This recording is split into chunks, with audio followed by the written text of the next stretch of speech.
Hi, I'm Sam Yee. And I'm Chris Ranney. Hi, Sam. Hey, how are you? Welcome to the COTS Hour-at-Home. Boy, Sam, we were at the Petaluma Vets Hall last year with almost 600 people talking to everybody live. Things have changed quite a bit. No kidding. First off, I've joined the COTS Board of Directors.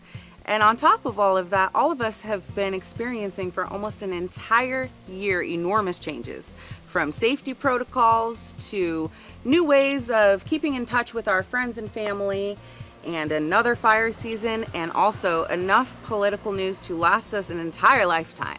That's for sure. Though one thing has not changed at all, and that's the Sonoma County being so strong and weathering all these storms so well. COTS especially has faced an amazing challenge with COVID. It has meant that we had to rethink our shelter capacity, and the sudden changes to our economy meant that more people than ever were losing jobs or falling short on rent, and looking for outside help for the very first time. This is exactly why I'm so passionate to make sure that COTS is here for the next person. I know how hard their staff work to make sure that no matter what a person's barriers are to housing, that they have access to the support they need to regain stability, to make a change for the better. During today's COTS Hour at Home, Robin Phoenix, our COTS Shelter Services Manager, will show you how everyone at COTS has adapted to the storms of 2020, rethinking programs and reinvesting in street outreach and homelessness prevention to better serve our community. We have an inspiring client story to share, and later, City Council member Kevin McDonald will interview our CEO Chuck Fernandez and our Director of Programs Jules Pelican. They'll discuss how COTS has strengthened our partnerships with city government and other local nonprofits to make sure that we're working effectively and handling the broadest range of services for clients experiencing homelessness. We're also honored to have a few of our supporters here today that have taken the time to come and tell you why they invest in our work in hopes that you will join us as well and help us to achieve our vision for a community where everyone has a place to call home. After a long year, we could not be more grateful for this community and for the opportunity to give back to our Sonoma County neighbors in need.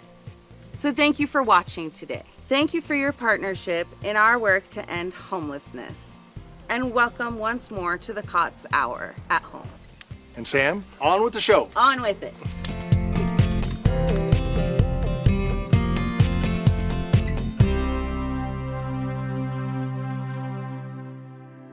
I do want to say that this year we have been greatly impacted by COVID, not unlike the rest of the community. But I want folks to understand that starting in February, we literally changed everything on how we take care of our unsheltered individuals, as well as our residential folks and staff. We changed our cleaning protocols. We instilled a mask protocol before it was mandated within the county. We knew that our population was vulnerable. We serve a large senior population, and we knew that we had to jump into action, and we did not hesitate. We managed to still not miss a meal for our unsheltered folks. We had to socially distance our dining room so we could no longer have a community meal as a group of unsheltered and residential, but we make sure that everybody gets 2 hot meals a day, 1 for lunch and 1 for dinner, and it's a beautiful thing. One of the things about COVID that folks might not understand is in a shelter where you can have 112 people, there was fear that we would be spreading possibly and making people sick. So we had to reduce our population by half. So in February, when we were up at 112 residents, we literally had to cut that number down to 56. And we did it with grace and dignity. We were able to get multiple clients that met the criteria to get into the NCS safely. We were able to move people into housing because even though we're a low barrier harm reduction shelter, we focus on getting folks help with employment. We focus on getting them housing the way it looks for them and what it is. And we never stopped, not with COVID. not ever. We are very focused on our responsibility to help reduce the number of unsheltered folks in Petaluma. The part of COVID that's probably one of the most important parts, beside us changing all of our cleaning protocol, is our outreach team went into high gear. They went into high gear because of the service-resistant individuals in our community who still needed to have food, clothing, rides to appointments, whatever it took. Jeff literally was out in encampments with a thermometer going through the COVID protocol if anybody wasn't feeling well. We worked very closely with the Petaluma Health Center and Annie Nickel and her team if we ever came on upon anyone that wasn't feeling well. It wasn't necessarily that they had COVID, you know, they all felt pretty safe in their encampments, but they still needed food and they still needed attention. And we kept building bridges with folks throughout, and still are building bridges with folks throughout this whole pandemic. We have not stopped meeting people where they're at. We have not stopped encouraging them to come and see us and participate in our services. We have not stopped our community, our residential community from getting employment or moving into housing. I do want to share that with our outreach team this year, one individual stands out in someone who was released from incarceration through outreach efforts, was brought into our shelter, into residency, with the help of the bridge that our outreach worker made. The handoff to the case management team was very smooth and went well. This person was so appreciative of the outreach connection and the services that were offered. He was employed within weeks of being here. He started as a bagger at a grocery store, and because of his responsible demeanor and customer service skills, literally was made a checker almost immediately, and started saving his money through working with the case manager, and moved into a place of his own after several months of doing that. So it can be done. You know, outreach is a major reason why we are as successful this year, in spite of everything that's happening, and we're forever grateful. Hi, my name is Peggy Flynn, and I am the Petaluma City Manager, and I'm thrilled to be working alongside our incredible partner, COTS. COTS is synonymous with Petaluma and community. COTS is on the ground beside city staff, beside our police department, our housing staff, our city management, and they are visible. They are working for our unsheltered community every day, I'd say 24/7, committed to ending homelessness. The definition of a healthy community is us taking care of our most vulnerable, and that is why our efforts now and moving forward are so important, and taking care of the folks that need us the most. That's who we are, Petaluma.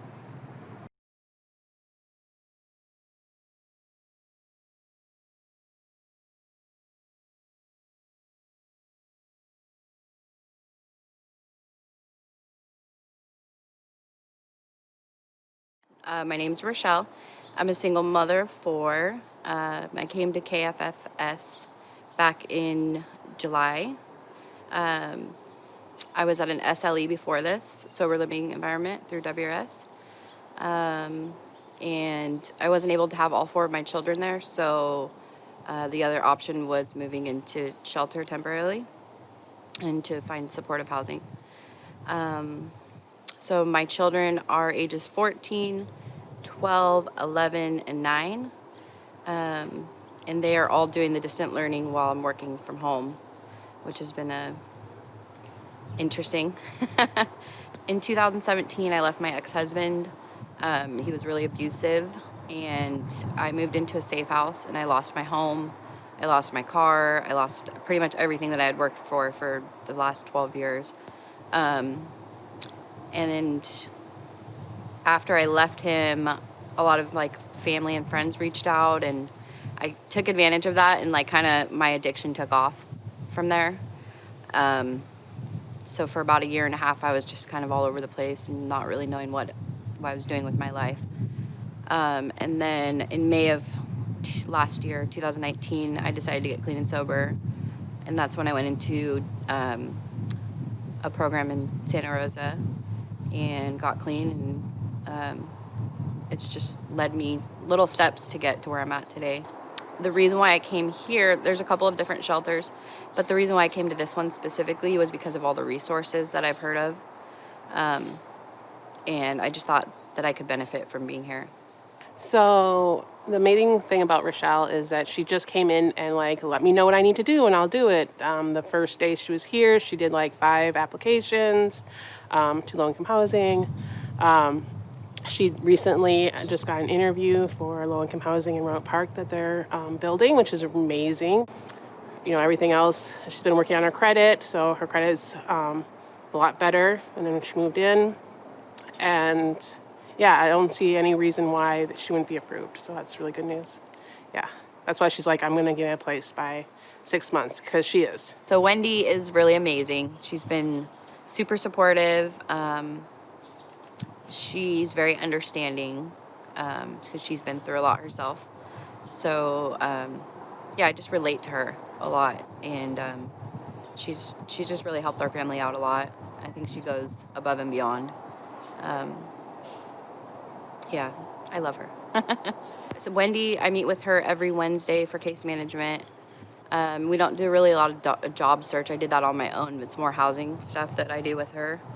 So since I've been here, I've filled out like at least 30 low-income applications. And in 6 months, I would like to be in our own place. We will be in our own place. I'm going to make that happen. And I'm hoping that school will be partially back in session just to kind of get them back in that routine. And I have been looking into moving out of state with my family. So that's a possibility, a high possibility, to Idaho. So we'll see about that.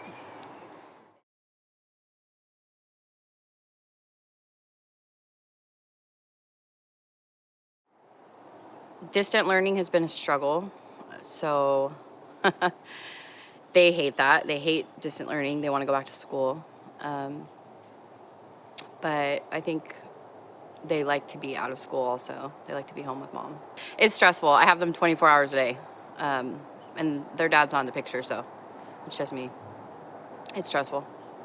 One of the cute things that that Rochelle decided to do for her kids was she went to the dollar store. She does so many great things for her kids. But she went to the dollar store and they got these fold-out Parisians so that they would have like everything that they need like on this Parisian, and then they can just put it away at the end of the day. So they had like headphones and a flashlight and all these different things, you know, calendar. And they, like within the first week of going back to school, they had all this stuff done. And she takes them fishing. She takes them motorbiking with her stepsister or one of her family. So yeah, she does, and skateboarding to the skateboarding parks.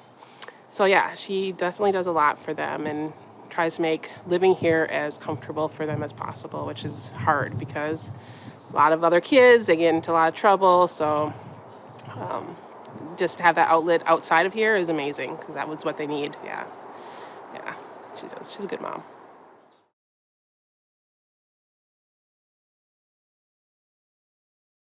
So every room that's used by multiple people has like a sanitation, like a spray bottle, and then also, stuff your hands, and that's in every room. We have this sign that says masks are friendly or something like that, and so we have them plastered everywhere. It's harder for the kids, I think, to wear masks, so I'm always reminding them, and I feel bad about that. But they leave here, like when they're out of this area, like in shopping, they have to wear masks. So yeah, I think they feel like this is their home, so it's a little bit harder, but they're pretty good, as long as I remind them.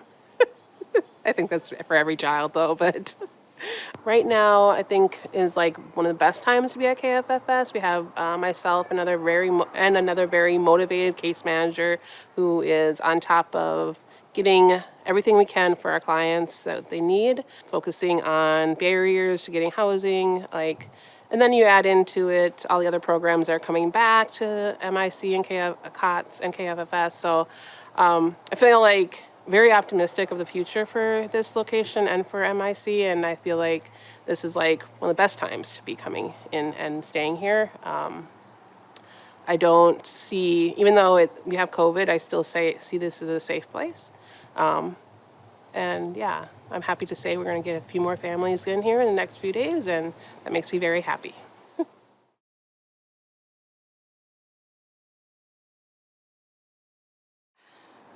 You really can do whatever you put your mind to. I mean, I've had a lot of struggles in my past with addiction and with domestic violence and homelessness, but I'm finally progressing towards something, and it feels good. You know, I don't give up that easy. Hi, Mike Gelati. I'm a third-generation family member of Gelati Brothers in Santa Fe. We're a construction company. I've had a transformation over the years when it comes to homelessness and my understanding and appreciation of what it's all about. For me, it's been a gradual understanding going from first just helping them out monetarily to then learning how to offer them jobs and get them employed, which we've had good results with that, to now saying that, there's a bigger and better purpose, that, we got to do everything we can within our powers to provide shelters for all the homeless people and make it our mission to make sure that nobody's out on the streets at night without a place and a safe bed to sleep in. I think that COTS emulates the highest level of, just an ability to run essentially a nonprofit organization like a business, like a for-profit industry, so that every dollar matters, that you're getting the most value and the most efficiency out of what we contribute and what we support through everybody's generosity. And I think that ultimately it's because they care. One of the things I find most challenging is that, we care for so many different things and we contribute and support so many different things, but people are the greatest resource we have. It takes so little to give, and yet it creates so much value. Let's do our part.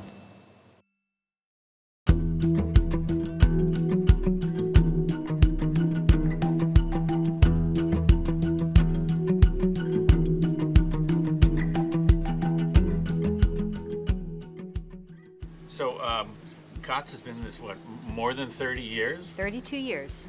How is this year different from every other year? So it's really got to have been a hard year. Outreach has ramped up incredibly since the start of the pandemic. There's a certain number of people who will never want to come into shelter for a variety of reasons, past trauma and things like that. But right now there's a lot of people who don't want to come into shelters. And part of that is COVID-related fears.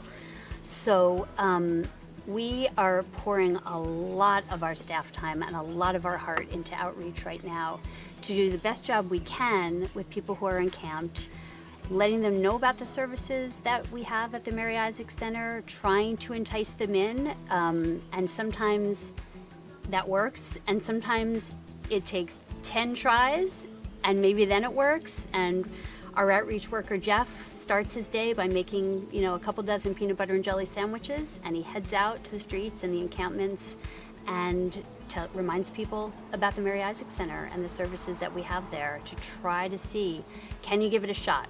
maybe it'll work, maybe it won't work, but can you give it a shot? Are you willing to give it a try? Seems like COTS is doing amazing work locally, and the need is so huge. How do you sustain yourself, and how do you, what gets you going again every day to try and help this problem?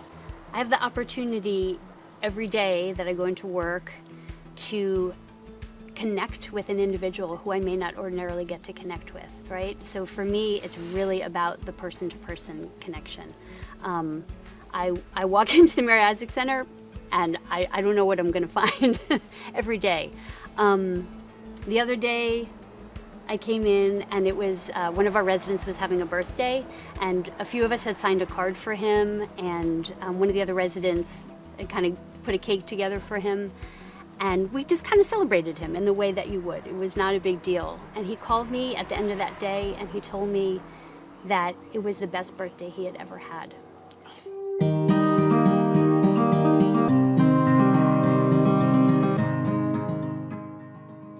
I realize COTS is only a part of the community's address of homelessness, but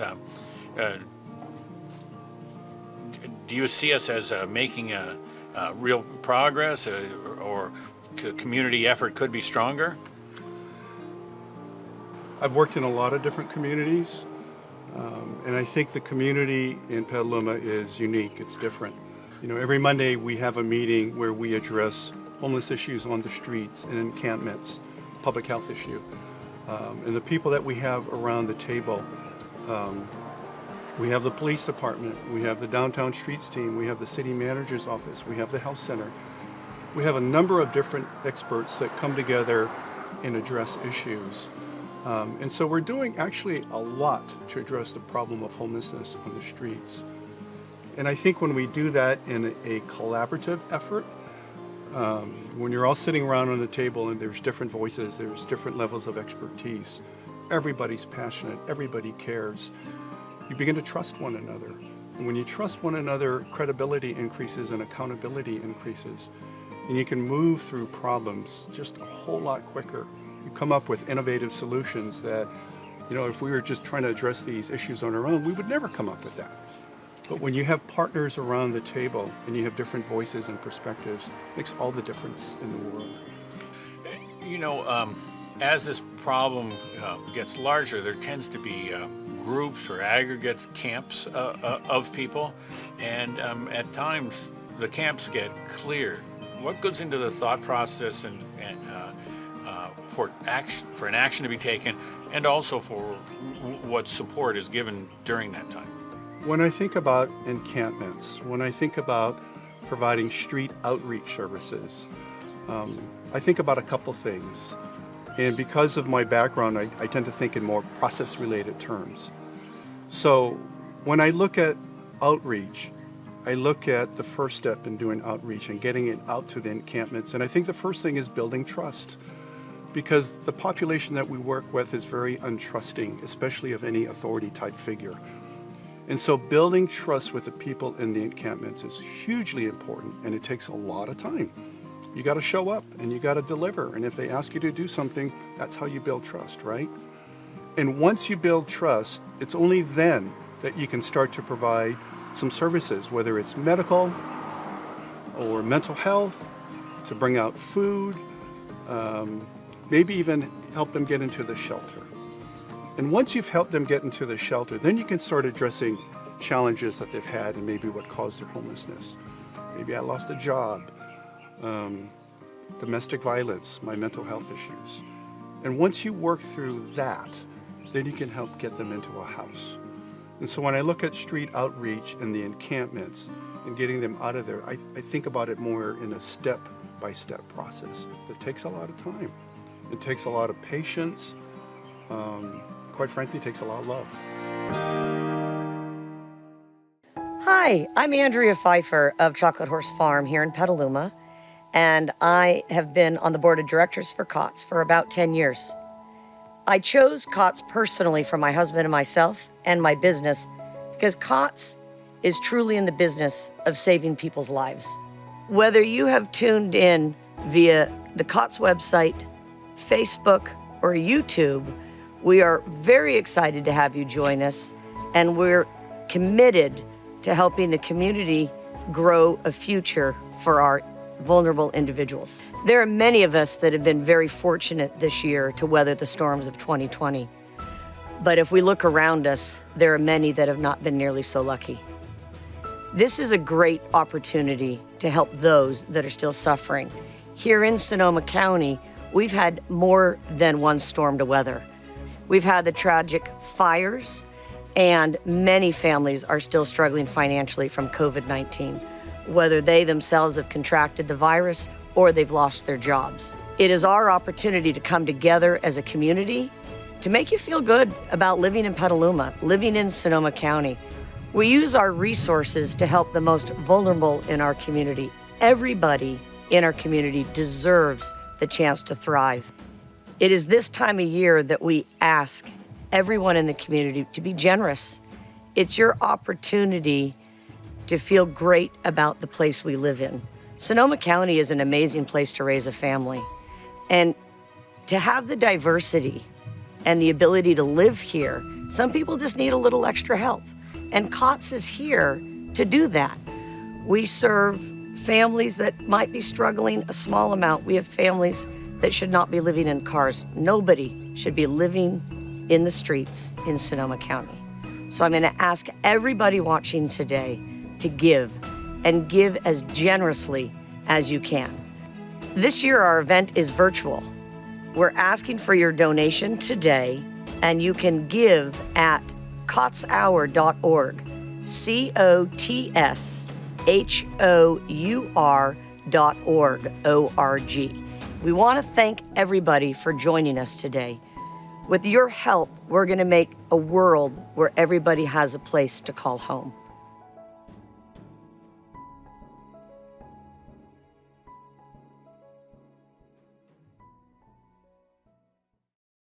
Good morning.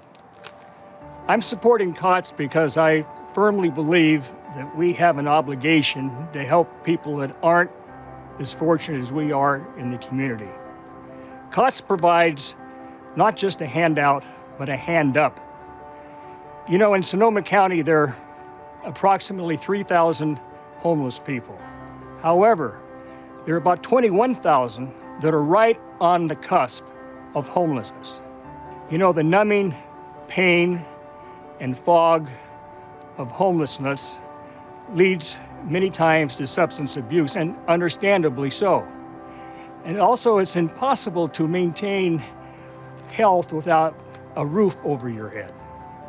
Now, COTS not only provides a roof, but it provides a foundation, a one-stop shop for hygiene, for nutrition, using Mary's Table, and for counseling that get that job to get people back in the workforce. But most importantly, it restores human dignity. Last year, COTS helped 1,600 folks in the community. I've often been asked, how do you choose which nonprofit to support? And it's very easy. You choose the one with a CEO with a strong leadership that runs an efficient organization and produces measurable results. And we have one in COTS, Chuck Fernandez. So please, this morning, join me in supporting COTS. Hi, I'm Bill Gabbert, President of the Board of Directors for COTS. Thank you for joining us for the COTS Hour at Home. You are very important to us. Your partnership in our work is essential as we try to serve everyone in the community who needs help with housing, supportive services, a hot meal, and so much more. And thank you to everyone who spoke today for taking the time to speak about your work with COTS and your support of COTS. I have been a member of the COTS board for 4 years, and we are all so impressed with the work that Chuck and everyone on the COTS team does every day for our community. I have seen this organization change and grow so much, and I believe that COTS is now stronger than ever. And we are stronger now because of the help and support of so many of you that are here today for our COTS Hour at Home. I am so very proud of everyone that works at COTS, our great volunteers, and our board of directors. And with that, All of us at COTS wish you a safe and happy holiday season and a great new year.